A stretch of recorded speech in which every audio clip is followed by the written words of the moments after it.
Rescuers reach an airliner forced down by a snowstorm in the Colorado Rockies. All but one of 22 persons on board survive. Secretary of State Vance prepares to set out on a new Middle East mission to salvage the Egyptian-Israeli peace talks. From ABC, this is World News Tonight with Frank Reynolds in Washington, Peter Jennings in London, Barbara Walter, special reports, and from our national desk in Chicago, Max Robinson. Good evening. 21 of the 22 people on board a commuter airliner traveling from Steamboat Springs, Colorado to Denver have survived the plane's crash last night in the Colorado Rockies. What makes their survival even more amazing is that they crashed in the middle of a blizzard, spent the night huddled in the wreckage on a 10,000-foot mountain pass, and weren't rescued until this morning. Tom Shell has more on that story.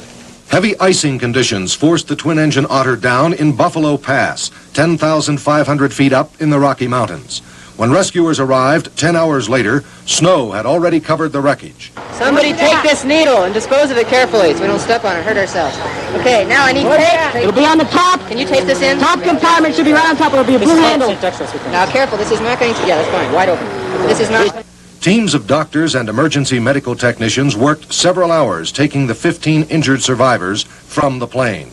Cameraman Tom Baer of ABC affiliate KBTV in Denver rode 15 miles in an open snowcat with the first rescue teams to get these exclusive pictures. The plane hit a power line on the way down and flipped onto its back. The power went out in the town of Walden, giving search parties an indication of where the Rocky Mountain Airways plane crashed.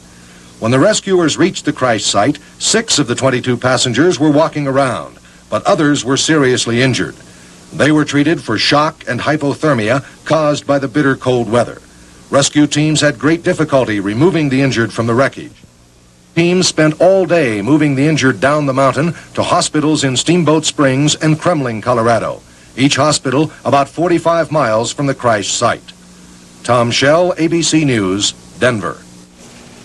The number 3 Republican in the U.S. Senate, Ted Stevens, recently told friends about a nightmare in which he died in a plane crash.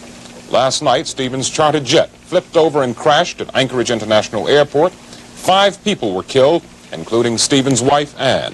But somehow, Stevens and one other passenger survived the crash, which shattered the jet into 4 pieces. The senators listed in fair condition at a local hospital. Stevens and his wife were returning home to plan for the wedding of their daughter later this month.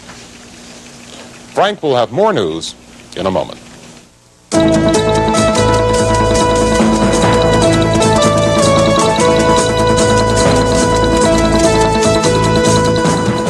World News Tonight, brought to you by Fast Teeth, the natural powder denture adhesive. Fast Teeth powder makes dentures feel more like your own teeth.